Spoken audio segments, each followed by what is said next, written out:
സെൻസെക്സിന്റെ ഒരു വ്യൂവും കൂടെ ഞാൻ ഇതിൽ ഉൾപ്പെടുത്തിയിട്ടുണ്ട്. ഹായ് ഫ്രണ്ട്സ്, എല്ലാവർക്കും critical tech go charting powered by Mallu market profile pre market റിപ്പോർട്ടിലേക്ക് ഏവർക്കും സ്വാഗതം.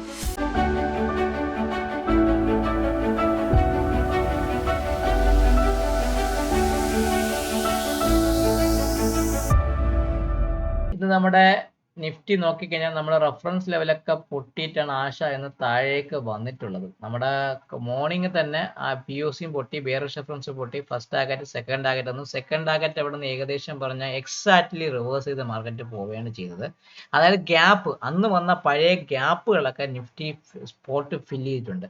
ബാങ്ക് നിഫ്റ്റി നോക്കിക്കഴിഞ്ഞാൽ നമ്മുടെ ബെയറിഷ് റെഫറൻസ് പൊട്ടി താഴേക്ക് പോയില്ല. ഇതായിരുന്നു ബെയറിഷ് റെഫറൻസ് പൊട്ടി, സ്റ്റോപ്പ് ലോസ് ഹിറ്റായെന്ന് പറയാം. എന്നാൽ ബുള്ളിഷ് റെഫറൻസ് പൊട്ടി കട്ട് ചെയ്ത് R1 ഫസ്റ്റ് ടാർഗറ്റ് തന്ന ദിവസമായിരുന്നു ബാങ്ക് നിഫ്റ്റിയും. അതേപോലെ മിഡ് ക്യാപ്പ് പൊട്ടി, മിഡ് ക്യാപ്പ് ബെയറിഷ് റെഫറൻസ് പൊട്ടി, first target second target third target തന്നും കൃത്യമായിട്ട് തേർഡ് ടാർഗറ്റ് റിവേഴ്സ് ചെയ്ത് POC വരെ പോയ ദിവസം ചുരുക്കി പറഞ്ഞു. അപ്പോൾ മാർക്കറ്റിനെ സംബന്ധിച്ചപ്പോൾ ഡൗൺവേർഡ് റെഫറൻസ് ലെവലൊക്കെ എല്ലാ ടാർഗറ്റും തന്ന ഒരു ട്രേഡബിൾ ഓപ്പർച്യൂണിറ്റി കിട്ടിയ ദിവസമായിരുന്നു. നമ്മൾ മിഡ് ക്യാപ്പിനെ സംബന്ധിച്ച് നോക്കുമ്പോൾ മിഡ് ക്യാപ്പിൽ പക്ക പറയുകയാണെങ്കിൽ മിഡ് ക്യാപ്പ് ഒരു neutral normal variation down day ആണ്. ഈ എക്സ്റ്റൻഷൻ താഴേക്ക് വന്നു, എന്നാൽ ഒരു പെർഫെക്റ്റ്ലി ഒരു ബാലൻസ് ഡേ എന്നൊക്കെ പറയാം. ഒരു ഹയർ ഹൈസ് അല്ല, പകരം ലോവർ ലോസിന്റെ സ്ട്രക്ചറാണ് കഴിഞ്ഞ 1, 2, 3, 4 ദിവസം വരെ നിഫ്റ്റി മിഡ് ക്യാപ്പിംഗ് ഇങ്ങനെ കണ്ടിന്യൂ ചെയ്യാറ്. അപ്പോൾ അതൊരു ഡേഞ്ചറസ് സൈനാണ്. ഇന്നത്തെ ലോവർ ലെവൽ മാർക്കറ്റ് പൊട്ടുകയാണെങ്കിൽ ഇനിയും ഒരു ഹെവി സെല്ലിങ് വരാനും, ആ ഹെവി സെല്ലിങ് മിഡ് ക്യാപ്പിനെ സംബന്ധിച്ച് ഞാൻ പറയുന്നത് ഈ ഫിഗർ ഉണ്ടല്ലോ 13,770 ഭാഗത്തേക്ക് മിഡ് ക്യാപ്പ് എത്താനുള്ള ചാൻസ് പൊതുവെ കൂടുതലാണ്. സോ ഇന്നത്തെ POC എന്ന് പറയുമ്പോൾ 14,081 ഭാഗത്താണ് POC. 14,081 ഭാഗത്തേക്ക് ഞാൻ ആ POC ഒന്ന് കൊണ്ടുവരാൻ 14,081 ഭാഗത്തേക്ക് ഞാൻ POC ഒന്ന് കൊണ്ടുവന്നിട്ടുണ്ട്. എന്നെ സംബന്ധിച്ച് ഇനി ബെയറിഷ് റെഫറൻസ് നമുക്ക് നോക്കേണ്ട താഴേക്കുള്ള ബെയറിഷ് റെഫറൻസുകൾ കൃത്യമായിട്ടൊന്ന് മാർക്ക് ചെയ്ത് വെക്കണം. സോ ഫസ്റ്റ് ബെയറിഷ് റെഫറൻസ് എന്ന് പറയുമ്പോൾ മിഡ് ക്യാപ്പിനെ സംബന്ധിച്ച് പറയുകയാണെങ്കിൽ 14,000 താഴെ മാത്രമേ ഞാൻ സെല്ലിങ്, അതായത് 14,000 താഴെ സസ്റ്റെയിൻ ചെയ്യുന്നുണ്ടെങ്കിൽ ഒരു സെല്ലിങ്ങിനെ കുറിച്ച് ചിന്തിക്കും. ഫസ്റ്റ് ടാർഗറ്റ് ഇന്നത്തെ തേർഡ് ടാർഗറ്റ് 13,950 ഭാഗത്തേക്ക് വരാം. സെക്കൻഡ് 13,900 ഭാഗത്തേക്ക് വരാനും, തേർഡ് 13,840 എത്രയാണ് 13,893 കട്ട് ചെയ്താൽ അടുത്തത് 13,829 എത്ര 13,829 ഭാഗത്തേക്ക് വരാം. ഫസ്റ്റ് സെക്കൻഡ് 893 13,893 ഭാഗത്ത്. ഇതാണ് എനിക്ക് മിഡ് ക്യാപ്പിനെ കുറിച്ച് പറയാൻ ഡൗൺവേർഡ് റെഫറൻസ് ലെവല്. ബുള്ളിഷ് റെഫറൻസിന് ഒരു ചെറിയ മാറ്റമുണ്ട്. ബുള്ളിഷ് റെഫറൻസ് 14,235 കട്ട് ചെയ്താൽ ബൈയിങ് എടുക്കാം. 14,235 കട്ട് ചെയ്താൽ ബൈയിങ്ങിന് എടുക്കാം. ഫസ്റ്റ് ടാർഗറ്റ് 14,285 14,285 ഭാഗത്തേക്ക് വരും. സെക്കൻഡ് ടാർഗറ്റ് അതിന് മുകളിൽ സസ്റ്റെയിൻ ചെയ്യുന്നുണ്ടെങ്കിൽ 14,356 14,356 ഭാഗത്തേക്കും, അതിന് മുകളിൽ നിൽക്കുകയാണെങ്കിൽ 14,400 ഭാഗത്തേക്ക്, എത്രയാണ് 14,400 ഭാഗത്തേക്കും വരാനുള്ള ചാൻസ് വളരെ കൂടുതൽ. ചുരുക്കി പറഞ്ഞാൽ 14,235 കട്ട് ചെയ്യണമെങ്കിൽ 14,285, 356, 14,400 ഭാഗത്തേക്ക് മിഡ് ക്യാപ്പ് വരാനുള്ള ചാൻസ് വളരെയധികം കൂടുതലാണ്. ഒരു ബാലൻസ് ഡേ ആണ്. ചെറിയൊരു വേരിയേഷൻ ഡൗൺ ഒക്കെ താഴേക്ക് തന്നെ കൂടെ ഞാൻ ഒരു ബാലൻസ് ഡേ എന്നൊക്കെ പറയാറുള്ളൂ. ഇന്നത്തെ ഹൈക്ക് മുകളിൽ മാർക്കറ്റ് സസ്റ്റെയിൻ ചെയ്താൽ മാത്രമേ ഞാനൊരു ഷോർട്ട് കവറിംഗ് റാലിക്ക് പ്രതീക്ഷിക്കുന്നുള്ളൂ. ഇല്ല എങ്കിൽ ഈ ഒരു ഡൗൺവേർഡ് മൂവ്മെന്റ് ഇനിയും കണ്ടിന്യൂ ചെയ്യാനുള്ള ചാൻസ് മാർക്കറ്റിൽ വളരെയധികം കൂടുതലാണ്. അങ്ങനെ വന്നു കഴിഞ്ഞാൽ 13,770 സ്ഥാനത്തേക്ക് മിഡ് ക്യാപ്പ് എത്താനുള്ള ചാൻസും വളരെയധികം കൂടുതലുമാണ്. ഇതാണ് മിഡ് ക്യാപ്പിനെ സംബന്ധിച്ച് പറയാനുള്ള ദിവസം. ഒരു OA ഓപ്പണിംഗ് ആയിരുന്നു, ഒരു നോർമൽ ബാലൻസ് ഡേ ആണ്, ചെറിയൊരു വേരിയേഷൻ താഴേക്കുണ്ട്. ബാങ്ക് നിഫ്റ്റി ഒരു ഫെയിൽഡ് ഓപ്ഷൻ തന്നു, ന്യൂട്രൽ എക്സ്ട്രീം അപ്പായിട്ട് ഒരു ഫെയിൽഡ് ഓപ്ഷൻ തന്നു. ട്രെൻഡ് ഇന്നലത്തെ പ്രൊഫൈലിൽ ലോവർ ലെവലും കട്ട് ചെയ്ത് ഹയർ ലെവലും കട്ട് ചെയ്ത് പോയ ഒരു മാർക്കറ്റായിരുന്നു. ന്യൂട്രൽ എക്സ്ട്രീം അപ്പായിട്ടാണ് മാർക്കറ്റ് ക്ലോസ് ചെയ്തിരിക്കുന്നത്. 53,177 ഭാഗത്തേക്കാണ് ബാങ്ക് നിഫ്റ്റി. 53,177 ഭാഗത്തേക്ക് ആ POC വന്നു. അത് വളരെ ഇമ്പോർട്ടൻ്റ് ആണ് ബാങ്ക് നിഫ്റ്റിയെ സംബന്ധിച്ച്. ബെയറിഷ് റെഫറൻസ് ഒരു മാറ്റമില്ല. 53,000 ഇനി ഞാൻ നോക്കുമ്പോൾ 53,000 പൊട്ടുകയാണെങ്കിൽ മാത്രമേ ഞാനൊരു സെല്ലിങ്ങിനെ കുറിച്ച് ചിന്തിക്കുന്നുള്ളൂ. First 52,855, second 52,625, 52,625, 52,655. Third target 52,420. ഇതാണ് എനിക്ക് താഴേക്ക് പറയാനുള്ള റെഫറൻസ് ലെവലുകൾ.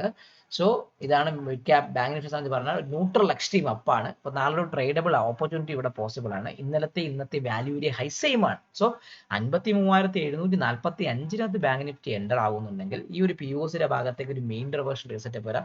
ഇന്നലെ പറഞ്ഞ സെയിം സാധനം ഞാൻ റിപ്പീറ്റ് ചെയ്യുന്നു. ഇന്നത്തെ ലോവർ ലെവലിലെ ഭാഗത്ത് ബാങ്ക് നിഫ്റ്റിക്ക് ബൈയിങ് ഒരു കിടിലം ഒരു ഓപ്പർച്യൂണിറ്റിയാണ്. ഒരു മാർക്കറ്റ് പ്രോഫിറ്റ് ഇടാതെ എന്താ പറയുക, മൗത്ത് വാട്ടറിങ്, വായിൽ വെള്ളം മൂടുന്ന ട്രേഡ് എന്നൊക്കെ പറയുന്ന രീതിയിലുള്ള ട്രേഡാണ്. ബാങ്ക് നിഫ്റ്റി ഇന്നത്തെ ലോവർ ലെവലിന്റെ ഭാഗത്ത് കിടിലൻ ട്രേഡ്, ലോങ് ട്രേഡ് പോസിബിൾ ആയിട്ട് വരുന്നതാണ്. സോ ഇനി നമുക്ക് ബുള്ളിഷ് റെഫറൻസ് എന്ന് പറയുമ്പോൾ ബാങ്ക് നിഫ്റ്റിയിൽ ഞാൻ ഇനി എടുക്കുന്നത് 54,350 മുകളിൽ മാത്രമേ എടുക്കുന്നുള്ളൂ. 54,300 മുകളിൽ മാത്രമേ ഞാൻ ട്രേഡിങ്ങിനെ കുറിച്ച് ചിന്തിക്കുന്നുള്ളൂ ബാങ്ക് നിഫ്റ്റിയിൽ.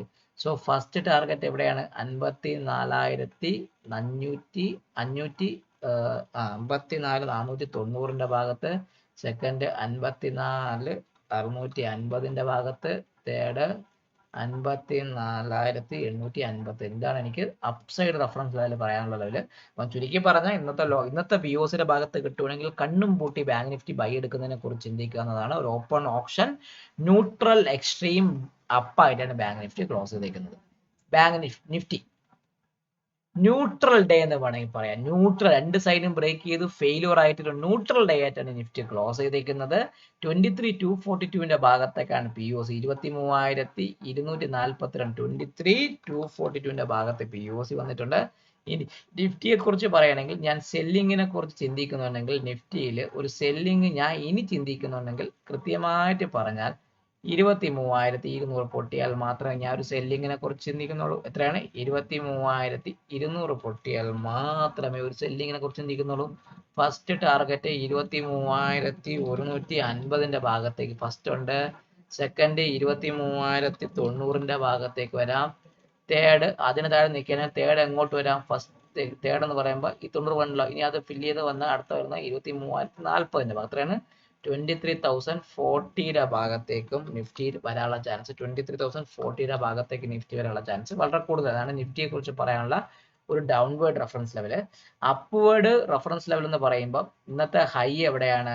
ആ ഹൈക്ക് 23,481 മുകളിൽ ഞാൻ ബൈ എടുക്കുക. അത്രയാണ് 23,480 മുകളിൽ ഞാൻ ബൈയെ കുറിച്ച് ചിന്തിക്കും. First target 23,530. എത്രയാണ്? 23,530 ഭാഗത്തേക്ക് ഫസ്റ്റ് ടാർഗറ്റ് വരാം.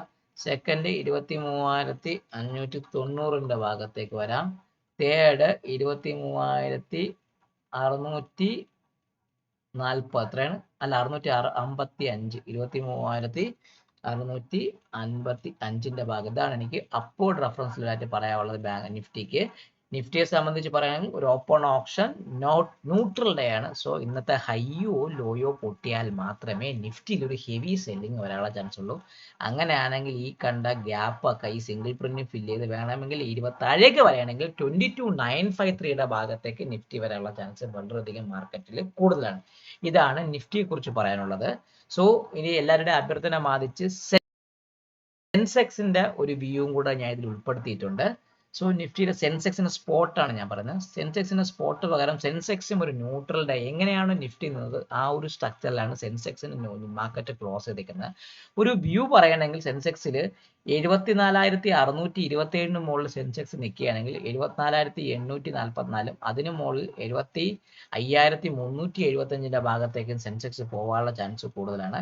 ഇല്ല താഴേക്ക് വരുന്നുണ്ടെങ്കിൽ സെൻസെക്സിനെ സംബന്ധിച്ച് ഈ കണ്ടോ 73,610 ഒരു സ്ട്രോങ് സപ്പോർട്ടാണ്.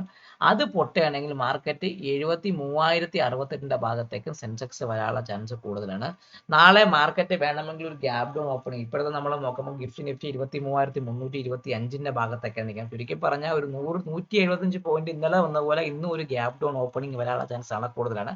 അങ്ങനെയാണെങ്കിൽ ഇനിഷ്യൽ മൊമെന്റിൽ ഒരു ഡിപ്പ് ഓൺ ബൈ ആയിരിക്കും ഏറ്റവും കൂടുതൽ നല്ലത്. മാർക്കറ്റിനെ സംബന്ധിച്ച് കൂടുതൽ മാർക്കറ്റ് അതായിരിക്കും ഫോക്കസ് ചെയ്യുന്നത്. എല്ലാവരും കൃത്യമായിട്ട് വീഡിയോ ഫോക്കസ് ചെയ്യുക. ലൈവ് കൃത്യമായി എനിക്കിപ്പം നമ്മുടെ ജൂൺ മാസത്തെ മെന്ററിംഗ് ബാച്ചിൽ ജോയിൻ ചെയ്യാൻ താല്പര്യമുണ്ടെങ്കിൽ തമിഴ്നാട്ടിൽ കാണിച്ച നമ്പറിൽ ബന്ധപ്പെടുക. വീഡിയോ കാണുക, ലൈക്ക് ചെയ്യുക, കമന്റ് ചെയ്യുക, സബ്സ്ക്രൈബ് ചെയ്യുക. നിങ്ങളുടെ ട്രേഡിംഗ് ഫ്രണ്ട്സിന് വീഡിയോ അയച്ചു കൊടുക്കാനും മറക്കാതിരിക്കുക. Happy trading, happy day to all my trading friends.